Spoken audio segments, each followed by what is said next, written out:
So, when did counseling stop being about problem solving? Well, not anymore. Introducing solution-focused counseling with the unlicensed counselor. And now, here's your host, Steve Moak.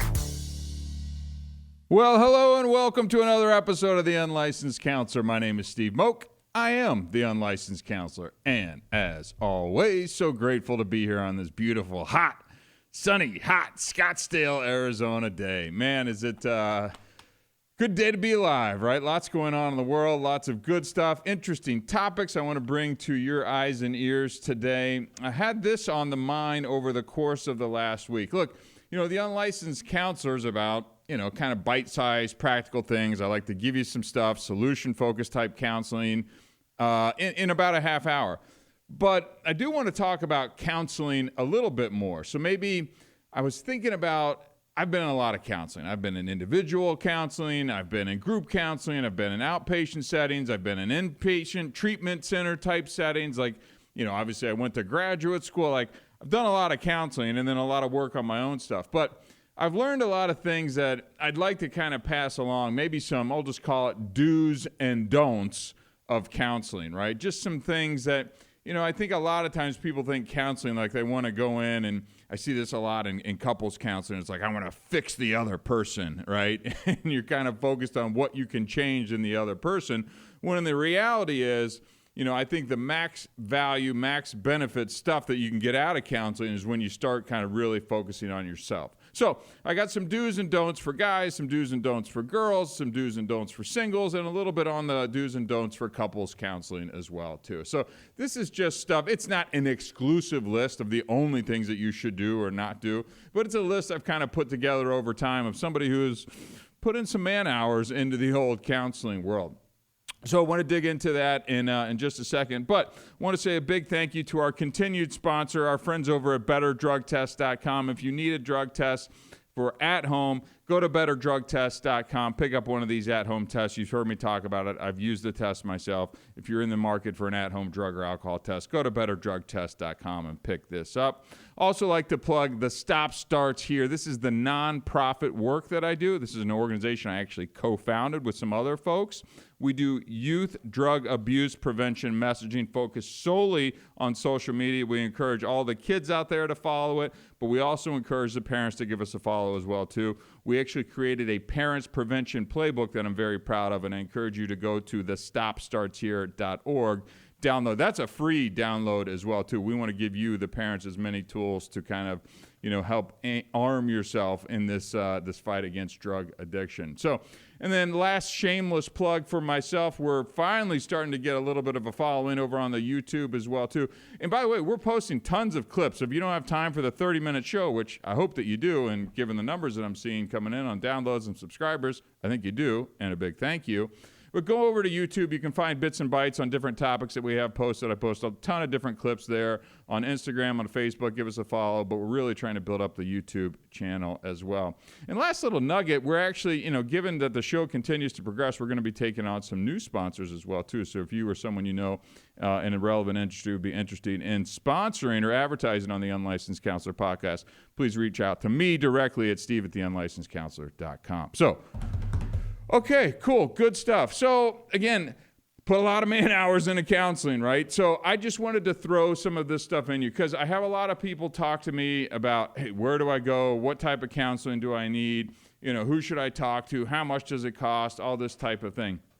First of all, I will say counseling has become more difficult to get into. Just to find someone that you can get into is challenging. Don't be surprised if you see a wait list, right? Especially if maybe someone's a little more reputable or they have a good, kind of reputation where they're at in your town. Getting into insurance-based treatment is challenging as well, too. Those folks are full. People understand the benefits of counseling. So just be aware that if you think you would like to, start that journey now so that you can kind of find the right place. But don't be surprised if you're spending a couple $100 an hour to sit down with a counselor as well, too. And, depending on your situation, And depending on what you're looking for, yes, there are some more specific or kind of fields of expertise, if it's substance abuse or different things like that, that you may want to try and find someone with that's related experience in that field. But don't use that as a deal breaker as well, too. I'd much rather you get to counseling, even if they maybe aren't as specific to the exact need that you may be searching for at the time.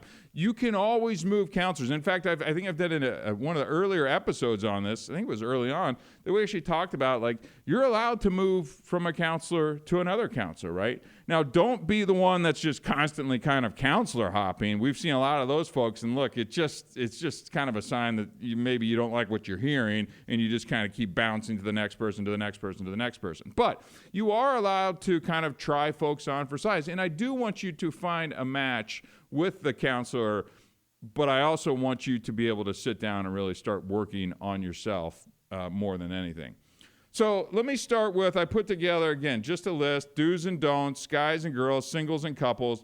Let me just start kicking some of these things out there. And look, if you're thinking that you may benefit from some counseling, I encourage you to at least try it on, right? You don't have to stay. You're not signing up for indefinite sessions and everything. You're allowed to go, try it on for a couple sessions, see if it fits, see if you like what you're hearing, see if you find some benefit out of it, and then kind of commit to this as well, too. Do you have to go every single week? No. And look, I understand that it's probably cost prohibitive for a lot of folks.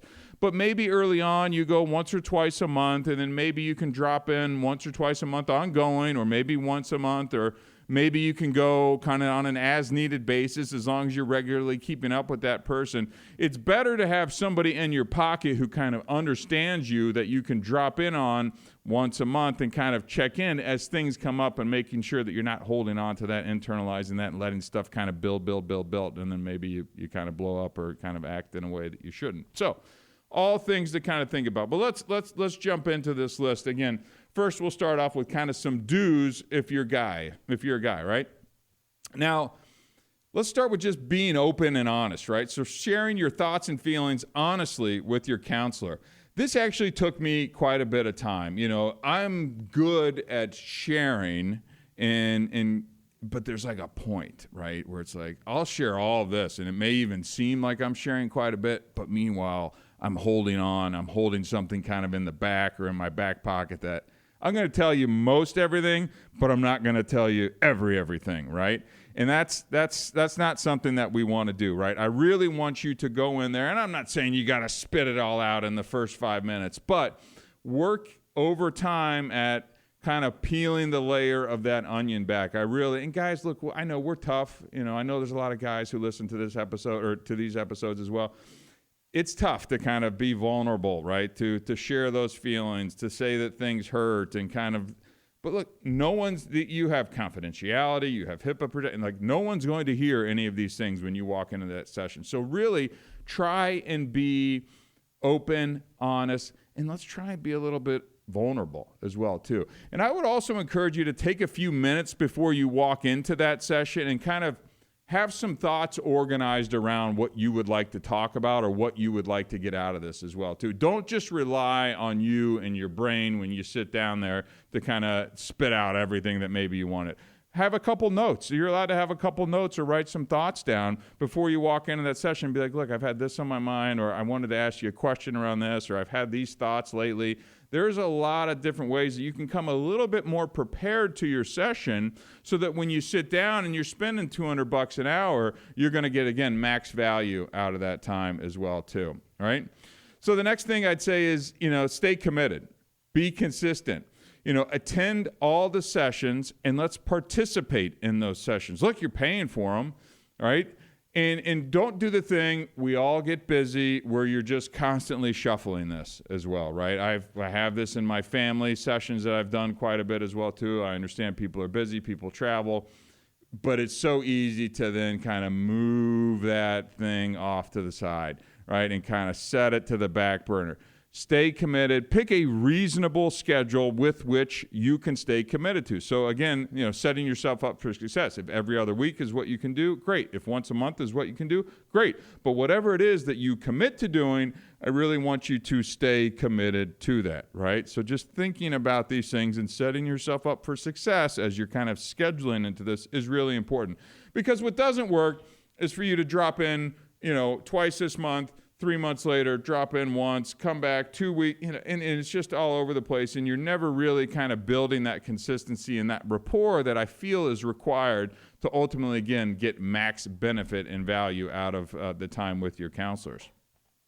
I would also encourage you to set some clear goals. Know what you want to achieve from that counseling as well, too. Now, that may change as you dig into some of these things. You may go in thinking that, hey, maybe I'm drinking a little bit too much, or I've got some anger issues, or I've got some past trauma that I'd like to resolve. When you get into these sessions and all of a sudden you've been talking with your therapist and maybe learned some things that maybe you just kind of had a blind eye to in your own world, and now you're going, oh, wow, maybe my goals have changed in terms of this. I need to be a better communicator. I need to open up more.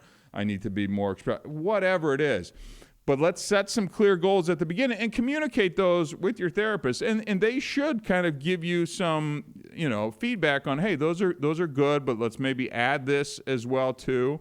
And let's set that up front. This way you can also measure how you're doing over time. It's just like any other business skill or anything like that. You want to see that you're improving. Now, does that mean your improvement is linear in counseling? I mean, is it always going to go up? Oh, hell no. It's going to go up. It's going to go down. It's going to go backwards. It's going to go 10 steps backwards. It's going to go a step or two forward. It's going to go, it's going to go all over the place. But as long as you're kind of consistently moving up and to the right over time, and you can kind of see that through the goals that you set forth, I think that's a great way to kind of enter into counseling as well, too.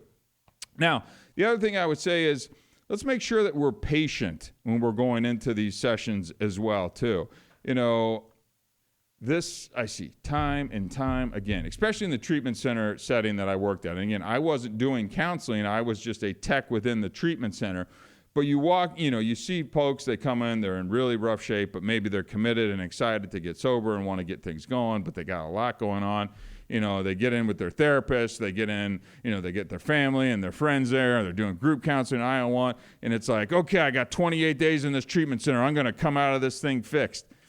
It's not exactly how counseling works, right? You have to be patient with the process. I mean, look, most of the time, the things that you were doing to get you into the counseling were years, right? So to unwind, unpack all of those things that you've done over the years that kind of maybe led to some of the challenges, we'll call them nicely, it's going to take some time. And you need to have some patience in order to make sure that you're going to make progress. And go easy on yourself, too. Don't be so damn judgmental on yourself when you're going through this process. It takes time. Go easy on yourself. Be patient, right? It's going to take the time that it's going to take. That's just the way that this stuff works. At the same time, I would also say, be sure you're taking responsibility for your part in any of the issues that are being discussed while you're in counseling. It is so easy to get in here and start pointing the finger at my dad and my mom and my brother and my wife and the kids and the job and my boss and all these other things that are going on there in the world.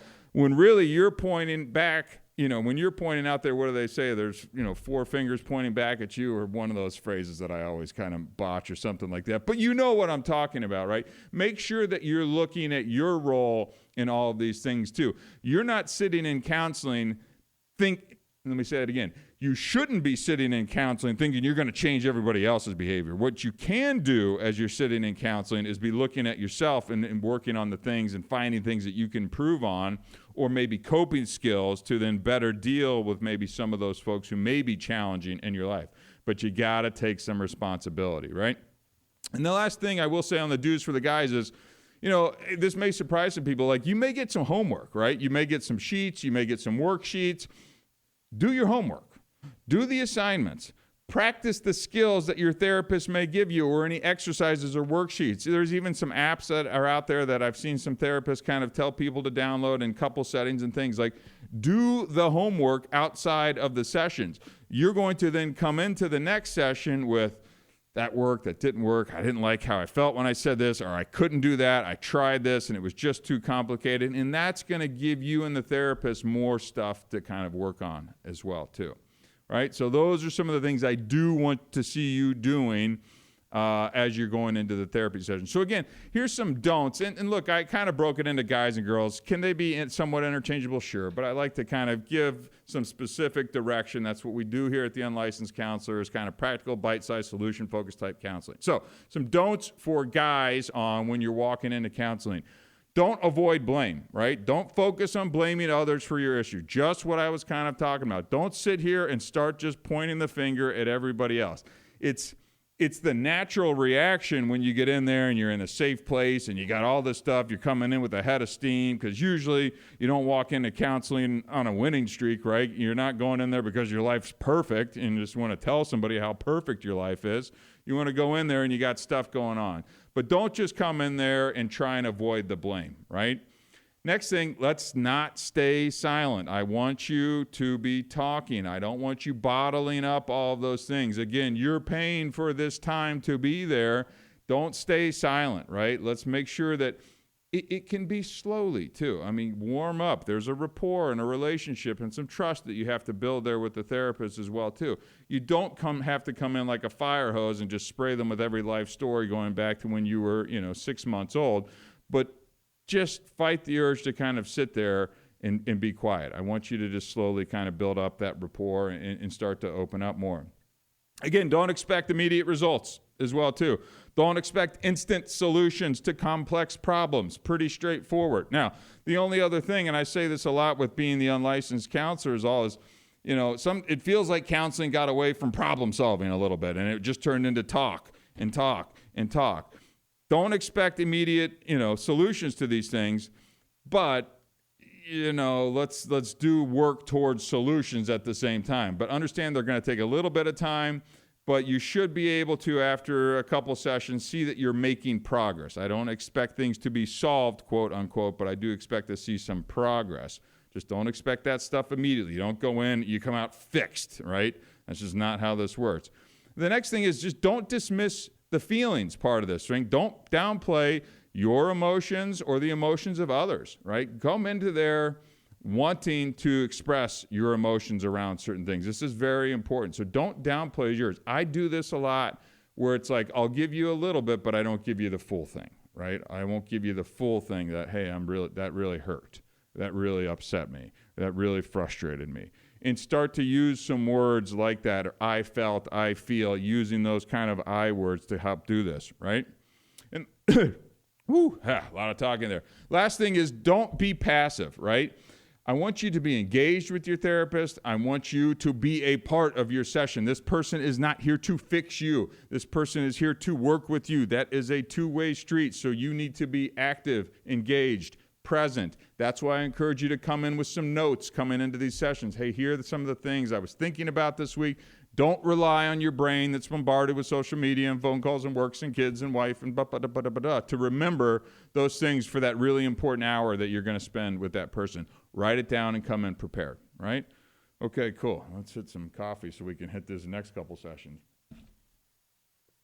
Next up, all right, we have some for the ladies from the women's side of this thing too. So do express yourself. Be vocal about your feelings. Be vocal about your experiences. Really open up to your therapist, right? Number 2, seek some support. Utilize counseling as a safe space for emotional support, right? This is a trusted, from old school, the trust tree and the nest and all those things. This is supposed to be a safe place. Make sure that you're building that relationship with your therapist for this.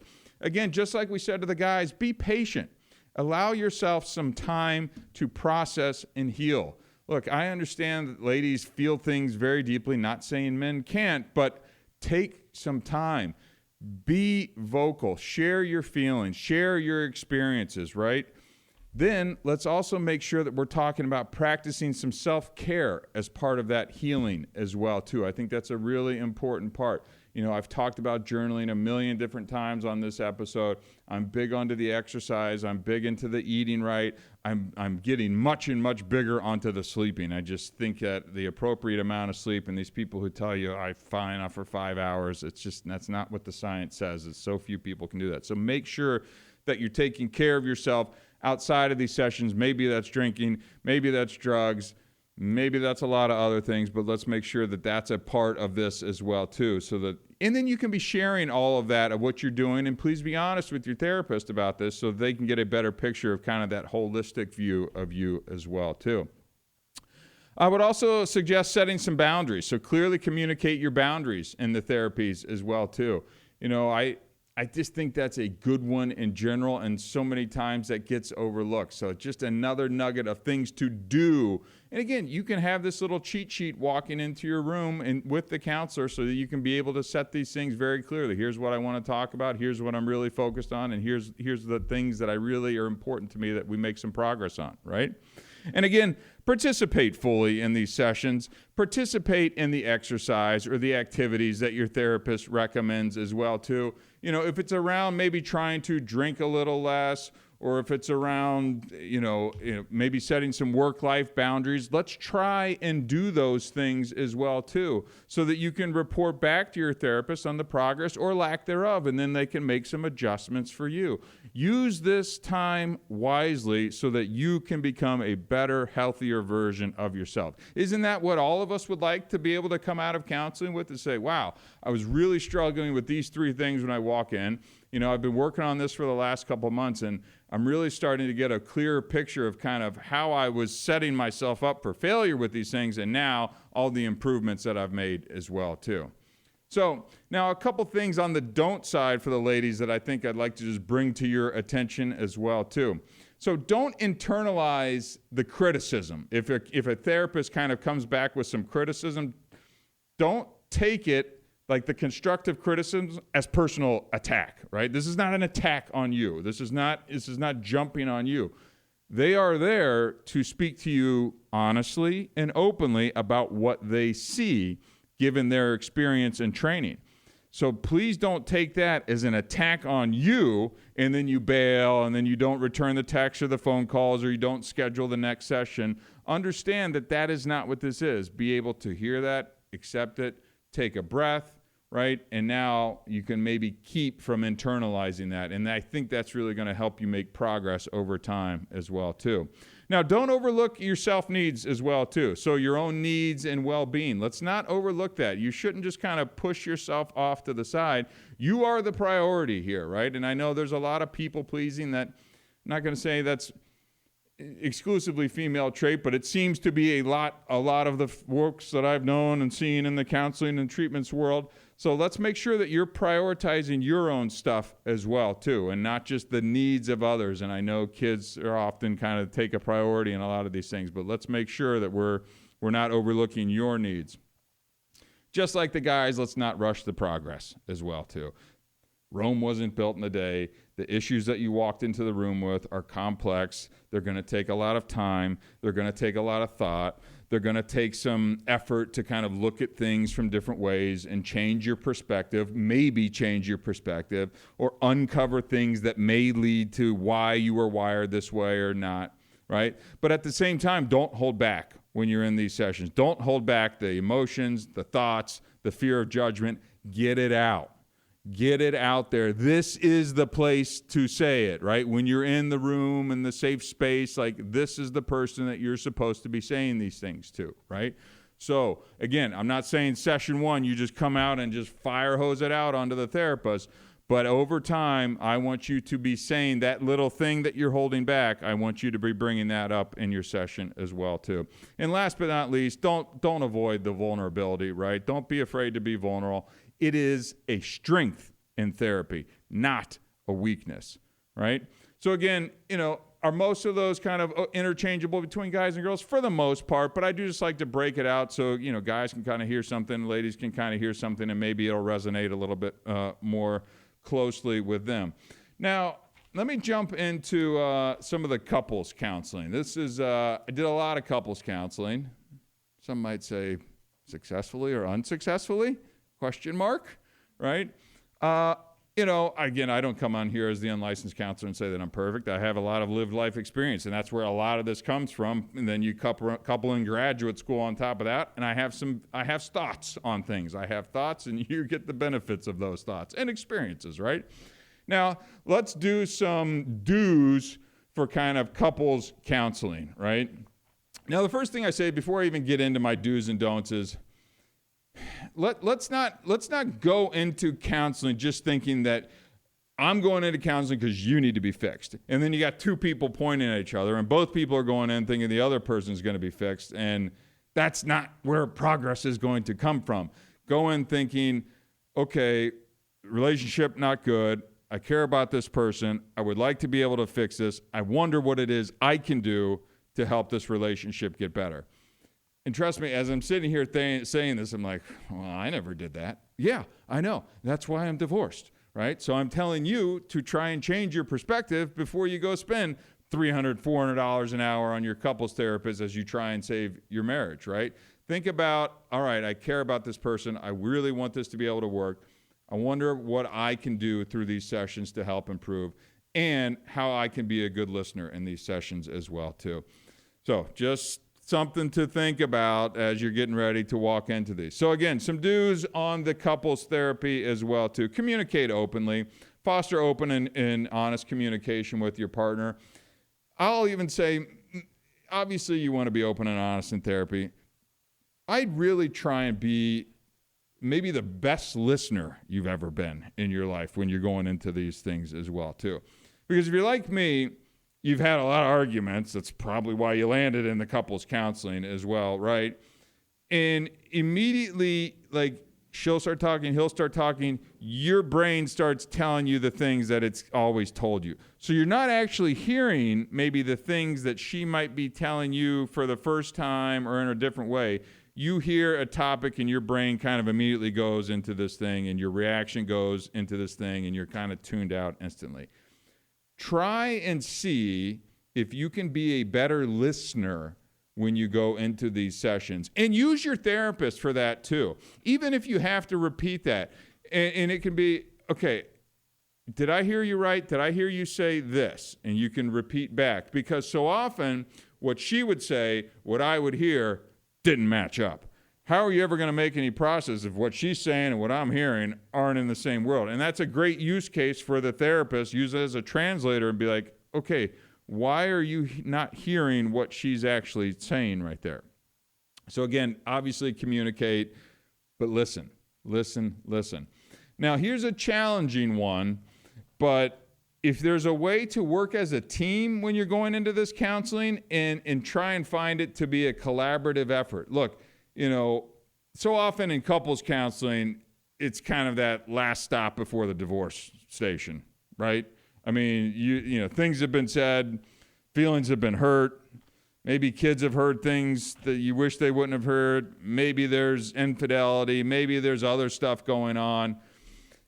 But if there is a way that you two could sit together or communicate beforehand, look, I care about you. I love you. I want this to figure out. I'm going to do my best to try and listen to this. If we could work together to really try and fix this or give it one last shot, I think that would be great. That is much easier said than done. You know, that is much easier said than done. But these are suggestions from a person who didn't do these, and I know exactly where it landed me. So if I was redoing it again, maybe I'd be kind of implementing some of these things to see if I can make a little difference to kind of improve our chances for success in the couples counseling world, right? Now, I think the next thing would be to respect the differences of the other person. So acknowledge and respect their perspective. And this goes back to that listening thing as well, too, because you kind of hear what you want to hear. You've heard what they've said. They've called you names. They've told you this. They've called out every flaw that you have as a person. They throw stuff at you. I mean, it's tough, but you kind of tuned it out at this point, right? Now, let's see if we can acknowledge and at least hear that person out and try and understand it from their perspective. Stop trying to understand it from your perspective. You know how you feel on the matter, right? On what they're saying, what they're doing, why you're here. Like, see if you can kind of put your brain and the eyes kind of looking at you and seeing and hearing what they're saying from a different perspective. Visually, even if you have to do that, of kind of like almost try and spin yourself into their shoes and hear what they may be saying, just to try and get a better idea of kind of what they're saying, thinking, feeling, those types of things, right? And again, patience, right? You're not going to come in after probably a dozen arguments. You sit down with a therapist and you start chipping away at each other. It's going to take some time. And by the way, it still may not work, right? And that's okay. I think divorce can be okay. It's unfortunate, right? I get it. But sometimes you go through that, you come out better on the other side, and people can still live great lives. I mean, it is certainly possible. But be patient. Give it time to at least breathe, be able to share openly and honestly about what's going on. Talk about the things, use those statements like I feel, right? Really try and do those things. Don't try and do the attacking and the blaming and all that type of stuff. Give it time to work. The therapists, I feel like sometimes they come in and people expect they're like magicians or something like that. It's like, waha, and now you're fixed. Now, it doesn't work like that. It's really just a nuanced thing about how this person can help you navigate complex situations. And that takes time. So give it the appropriate amount of time. Now, the last thing, too, is, again, stay committed to this, but also do the homework in between the sessions. This was something that I think our therapist did really well, and I'm not sure if we fully executed on our end, right? Is, hey, there's a couples app where it'll ask you questions, you each answer it, and I don't remember the name of the app that we use. You each answer them, and then you can get together and kind of review the answer, and it's like, oh, hell, I didn't know you thought that way about this, or I didn't know that way. And there were other worksheets that we did together. It was like, list out these things. How do you feel about these things? And then you'd come back together and talk about it. It's like, oh my gosh, well, no wonder. How could we ever agree on anything if you think this way or you think this way? Well, Steve, shouldn't you talk about this pre-getting married? Some of it, but things change over time. Job stress, family stress, financial stress, whatever it is. So make sure that you're doing the exercises outside of this to kind of, see if you can salvage this thing and get it going back together, right? Okay, last couple things on the kind of couples counseling, things that you don't want to do, right? Number one, what do you think it is? Blame each other, right? Don't walk in the door and just start flame throwing, right? Avoid the blame game when possible. You both have done things wrong. You both have said things that were mean and that you probably wish you didn't said, right? So just accept the fact that, that's probably what happened. I mean, I've seen enough of these things. So don't walk in and just start blaming it. It's a natural thing to do. And look, it's going to pop its ugly head up during the sessions. But try and avoid that. And ask your therapist to maybe help you mitigate with that as well, too. And obviously, don't withhold your feelings. Don't keep them bottled up. Be able to share. But, and I'll say this to guys specifically as well, don't just go to the anger thing as well. And a good therapist, a good counselor is going to be able to kind of see you maybe getting angry, but let's see what's that underlying emotion under the anger. Are you scared of something? Is there a fear that's underneath that? A lot of times. In fact, I'd say most of the times it is, right? So look at the thing that's underneath. It's easy to get angry and frustrated, but really, I would say, talk to your therapist. Like, why do I get so angry when she says this? Why do I go from 0 to 10 instantly because of these things, right? And be able to express that and not just using kind of the angry thing as part of it. As is with all of these, don't expect the instant change. And again, I'm not trying to be a Debbie Downer, but it may not change at all. Counselors do not rescue marriages. You two have the ability to potentially save it. They can give you the bumpers and guidelines and tools and exercises to do this. They will not save your marriage. You doing the work in these sessions and outside of the sessions will be the ones that will potentially be able to save this. But don't expect that to happen overnight. Now, if you set up some rules and some guidelines within the counseling, both for in the session and for outside the session, I think it's a really good thing. But don't disregard those boundaries as well, too. If you have things that come up in the session that, maybe she doesn't close the doors around the house, or she's late for everything, or whatever it is, and then you go out and those things kind of come up, I'd have a plan on how you want to address the challenging things so that you don't do it at home, but you can bring it into the session and discuss them there, right? So I'd have a plan around how you want to handle those things, and don't disregard those boundaries. So if you say you're going to do something and say, I'm going to write these down, I'm going to take it, we're going to talk about it in the session. Don't go home, she does, or he does, whatever the thing is that pisses you off, and then blow up and set yourself back, in a huge amount of time, right? Okay, last but not least, don't neglect effort. Don't stop putting in the effort, especially if you start seeing a little bit of progress, right? You got to stay committed to these things.